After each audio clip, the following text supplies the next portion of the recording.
The fire is low in the hearth, embers glowing red, shadows trembling on the wooden beams of an old American parlor.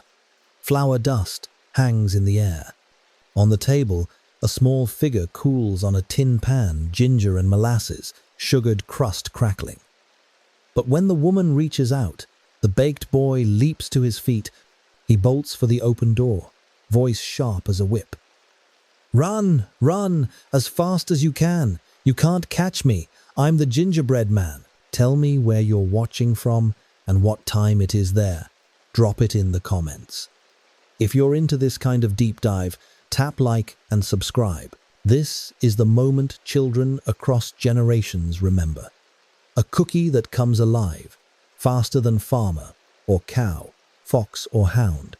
He sprints past fields and fences, taunting every pursuer. They join the chase in a swelling parade, but the Gingerbread Man stays always one step ahead. The chorus repeats, an incantation of defiance, until, at last, he reaches the river. A fox waits at the bank, sly and smooth. "Climb on my back," it offers, and he does. Halfway across, the fox tips its head, the cookie clings to its snout, then snap, the tail ends not in triumph, but in teeth. Why does this story, with all its playful rhythm and abrupt cruelty, stick in the mind? Why do we still tell it, bake it, parody it? Because what seems like a simple nursery chase hides a secret history, a history that may stretch not 150 years, but 1600. The printed version most English speakers know first appeared in St. Nicholas magazine in New York, May of 1875. A children's periodical, it called the piece "The Gingerbread Boy." The line "Run, run, as fast as you can" debuted there, instantly iconic. But folklorists like Reidar Thoralf Christensen and Hans-Jørg Uther remind us stories of runaway food go far deeper. They trace through German chapbooks, Norwegian kitchen tales, Russian village hearths, and possibly to a much older Slavic sun-loaf myth. Pause for a moment on the sensory details. Imagine a Russian peasant cottage in winter, around 1600. Clay oven radiating heat, rye bread steaming, icons flickering in candlelight. A dumpling rolls from the oven door, gains a face, and rolls away. Or picture a Norwegian farmhouse kitchen in the 1840s. Butter smoking in an iron pan, a pancake slipping from spatula, bouncing to the floor, running for the door with children shrieking after it. These versions were never meant to be harmless amusements. In Alexander Afanasyev's mid-19th century, Narodnie Ruski Skazki, the kolobok, a small, round loaf, meets a grim end in a fox's jaws. In Asbjørnsen and Moe's Norwegian collection of 1842, the pannekaken too is devoured. In German chapbook tales, the pancake's freedom ends in swine's teeth. Always eaten, always lost. The cycle is relentless, and the moral, sharp. Hubris leads to downfall. Yet the moral isn't spelled out, it's baked into the rhythm of pursuit and capture. This is what the folklorist Alan Dundes, writing in 1988, identified as part of Europe's carnival tradition. Abundance made animate only to be consumed. Food that refuses to be food, punished by being devoured anyway. And here's the first strangeness. While gingerbread itself has medieval roots in European fairs and feast days, the idea of a runaway baked figure has no firm text until the early modern period.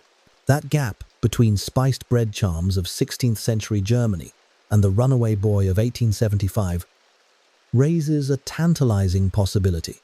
Were these tales floating orally, whispered over ovens centuries before collectors wrote them down? Some scholars think yes, others caution its projection, nationalism painted backward.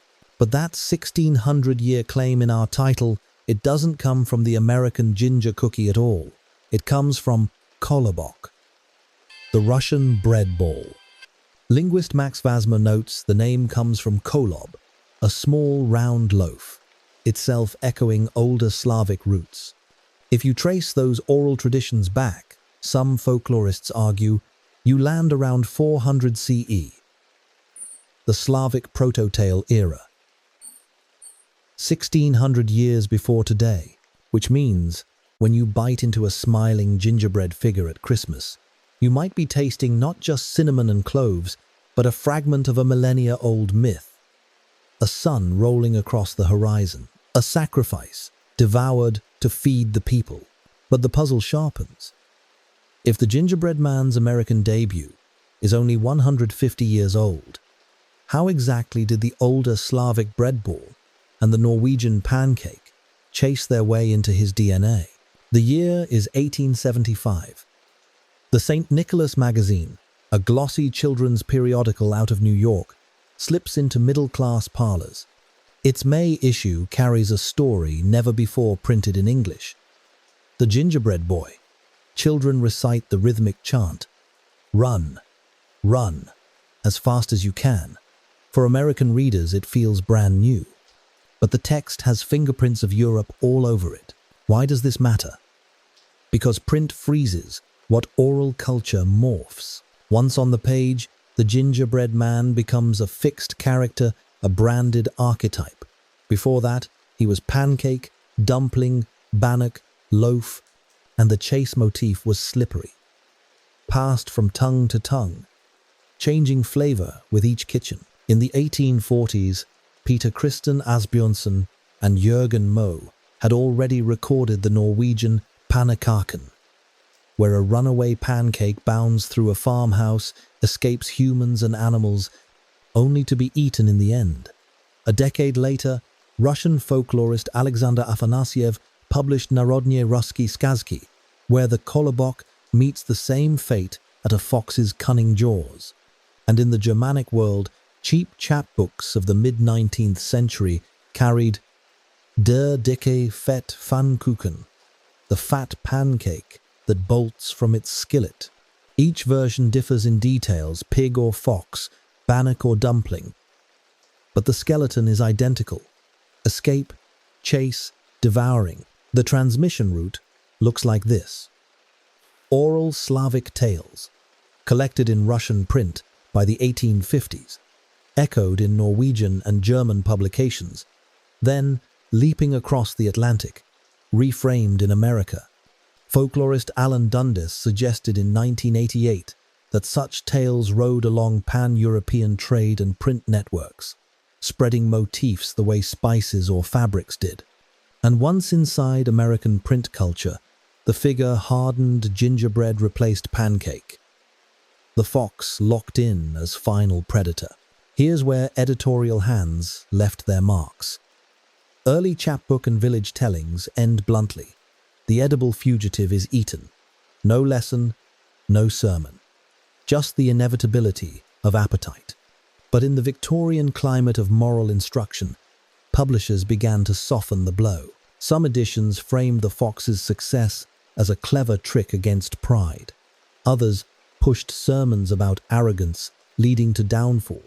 Maria Tatar notes in her annotated classic fairy tales that 19th century children's anthologies deliberately toned down the violence, making the devouring sound almost like a clever punchline rather than a brutal end. That sanitizing trend accelerated in America.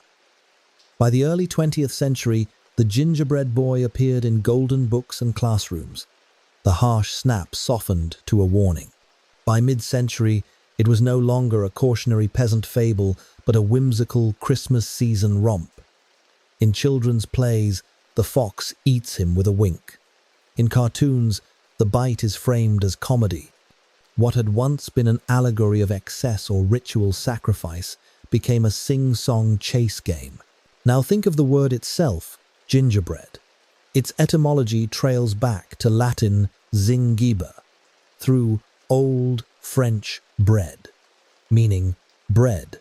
Middle English knew it as gingerbread, often used to describe a preserved confection rather than a living baked figure.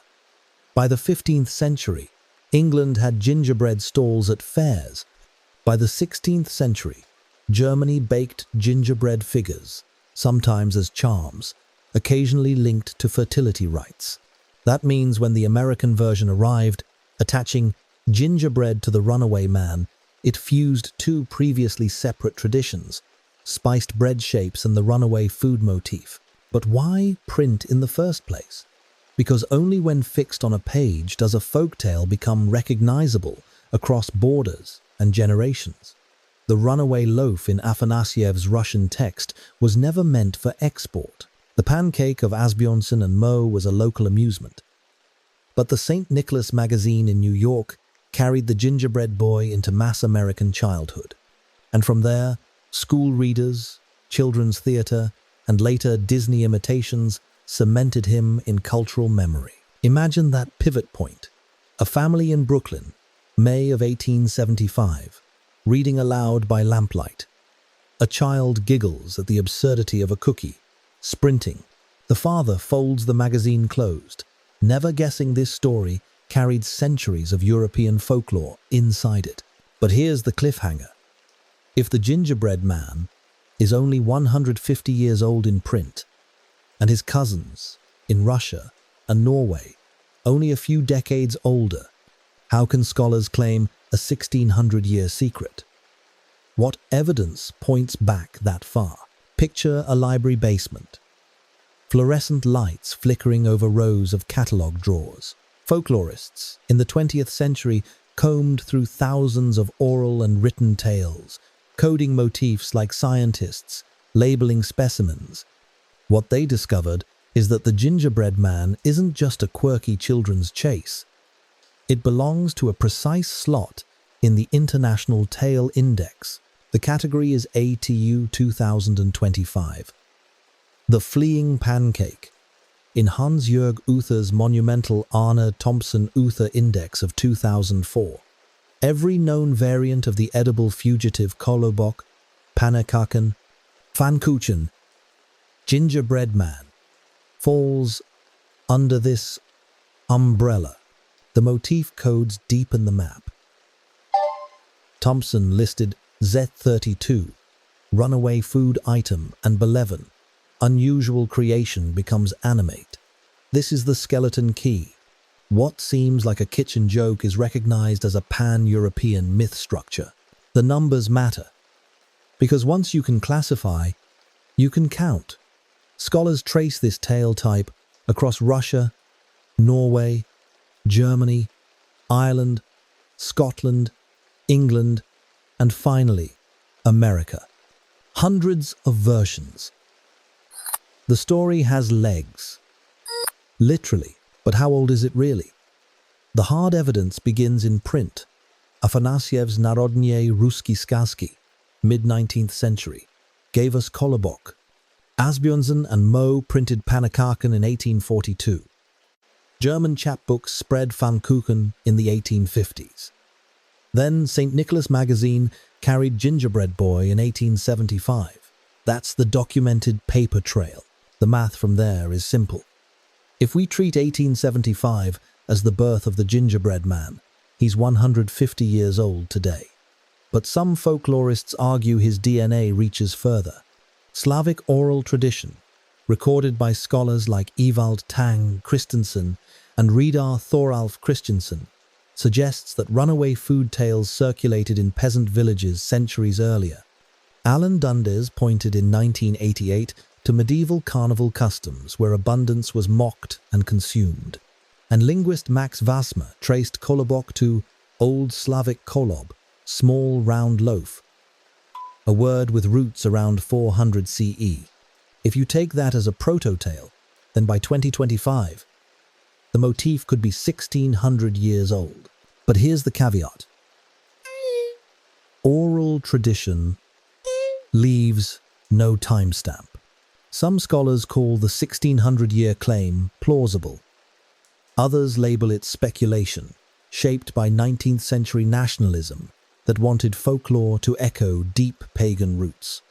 The evidence is circumstantial. Linguistic ancestry, ritual parallels, symbolic readings, still, it's compelling.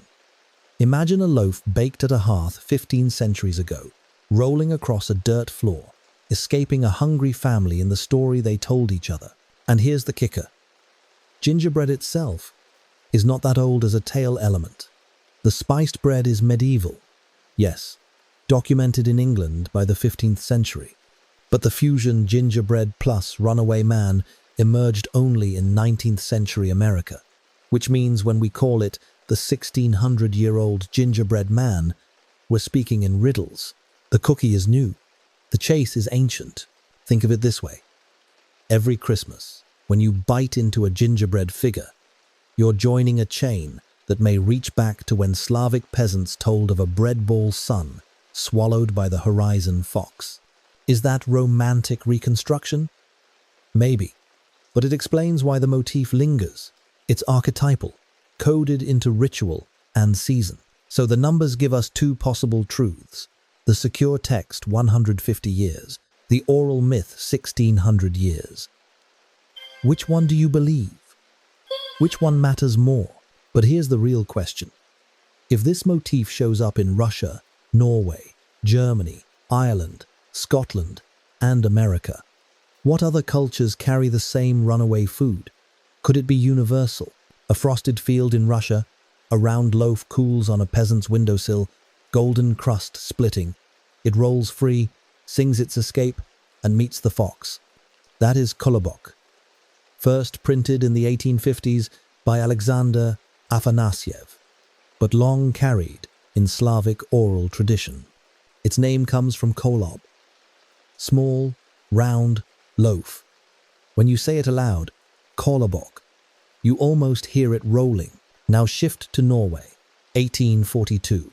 Peter Christian Asbjørnsen and Jørgen Moe, collectors of rustic tales, record pannekaken. The farmhouse smells of butter and smoke. The pancake leaps from the skillet, children crying out as it hops across the floorboards, out the door, down the path. It outruns humans, goats, dogs. In the end, eaten, always eaten. Across the borderlands of Germany, chapbooks of the mid-19th century carry der dicke, fett Pfannkuchen.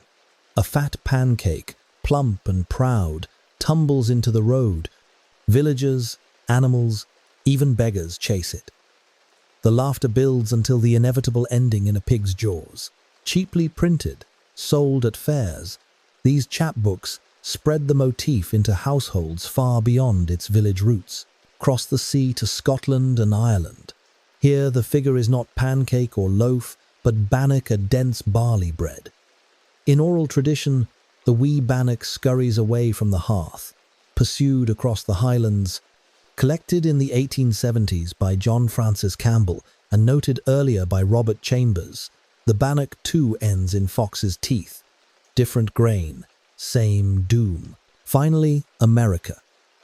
May of 1875, St. Nicholas Magazine publishes The Gingerbread Boy. This is where the edible fugitive becomes spice-laced, man-shaped, fast-talking. Here the famous refrain appears. Run, run, as fast as you can. And from this point, the figure enters parlor games, primers, and eventually cartoons. The European pancake becomes the American cookie. What do these echoes tell us? That the tale is a migrant. It slips across borders as easily as the pancake slips from its pan. Trade networks carried the printed chapbooks. Folklore collectors carried the oral stories into national archives. And immigrants carried them to America, where the motif fused with gingerbread's festive identity. Notice the constant. Pursuit, parade, fox. Whether bread, pancake, or cookie, the story repeats. Always the defiance. You can't catch me. Always the chase. Through landscapes, villages, barns, roads. Always the cunning trickster at the end. That structural rigidity is what made folklorists slot it into ATU 2025. It isn't random. It's archetypal. Why does this matter to us today? Because when you compare versions, you see a pattern of ritual and symbol that crosses nations. Food made animate, refusing to be consumed, ultimately consumed anyway. A cycle older than print. Perhaps older than Christianity itself. Mircea Eliade, the historian of religion, argued in 1963 that such stories echo initiation rites, the creation that must die to nourish the community. But here's the chilling thought. If Russia, Norway, Germany, Ireland, Scotland, and America all tell it, where else might it hide? Could China's dumpling festivals, India's sweet laddus, or African grain balls have carried similar tales, lost to time? Or is this distinctly Indo-European? The echoes force a question. Is this a universal dream of food that runs away, or a cultural contagion passed along through trade and print? Step into a 16th century German fairground. Wooden stalls groan under honey-spiced loaves, pressed into human shapes. Gingerbread hearts hang from ribbons. The air is thick with clove and nutmeg, scents once exotic, reserved for feast days. Children clutch charms baked as gifts of luck. In some corners, the gingerbread figure is whispered to carry fertility magic, a food that is not just food, but symbol. This is where the runaway man finds deeper meaning. Vladimir Prop, in his Morphology of the Folktale 1946, read the edible fugitive as abundance mocked, a creation that escapes its makers only to feed the people by being eaten. Mircea Eliade, 1963, pushed it further. These cycles resemble initiation rites. Something new is made, it resists, it must die. And in death, it nourishes. Consider the fox. In Indo-European lore, foxes often stand as tricksters, deceivers, liminal guides between life and death.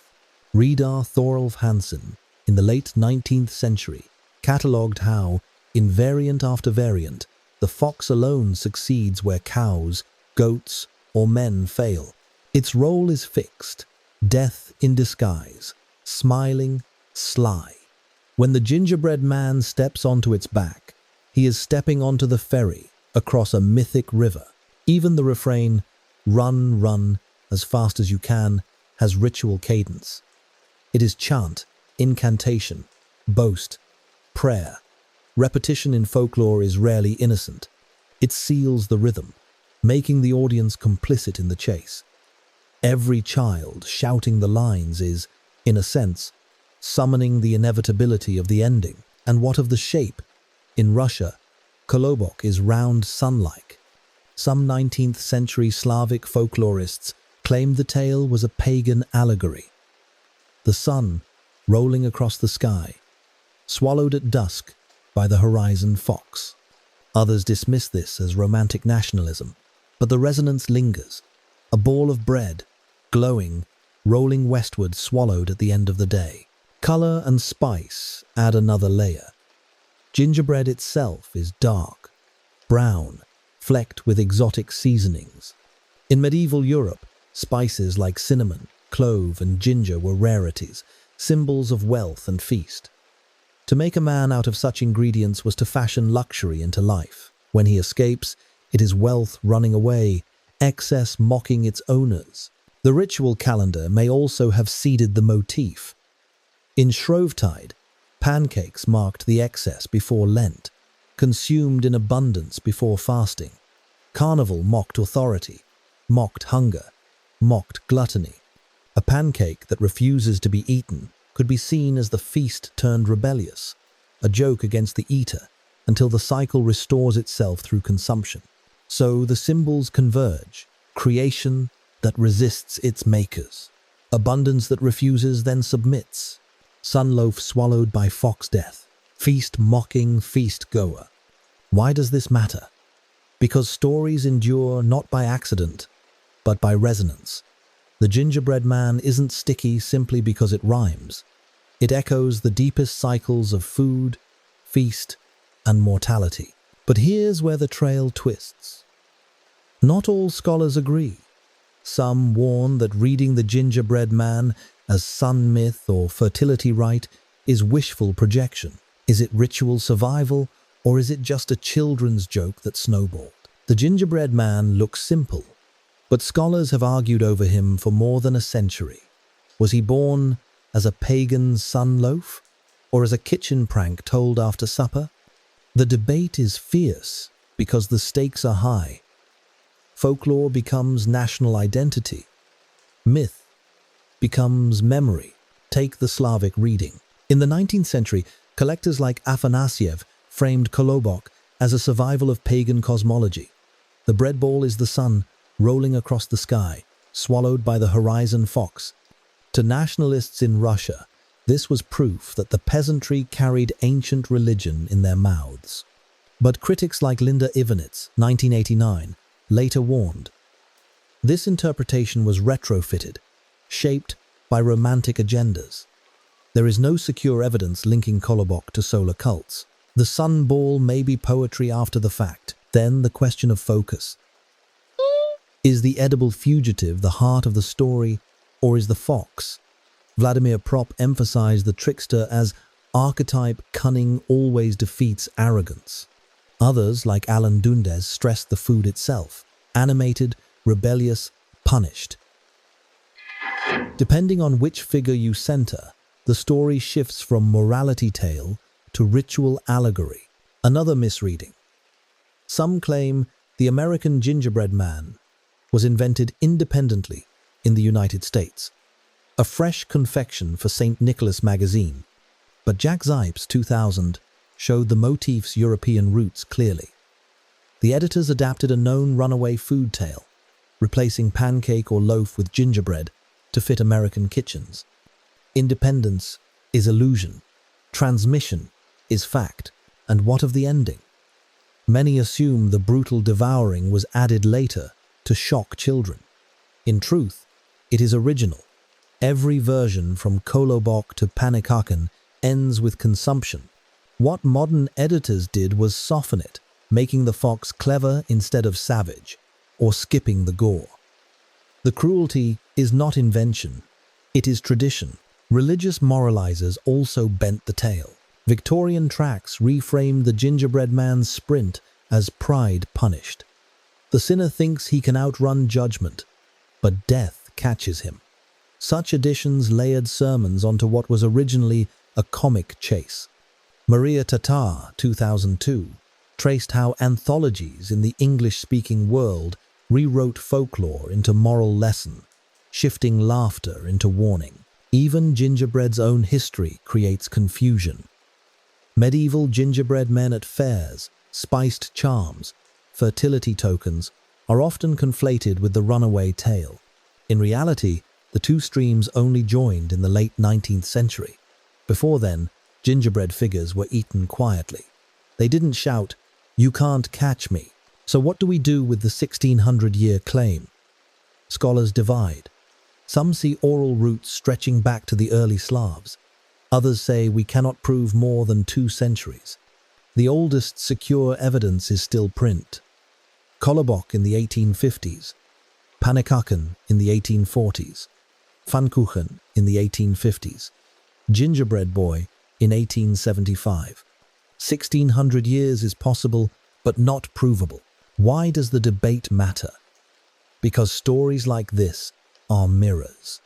If you believe the gingerbread man is pagan myth, you see depth, survival, eternity. If you see only a joke in a kitchen, you see whimsy, play, improvisation. One tale, 2 readings, both shaping how we value folklore itself. But the bigger question remains.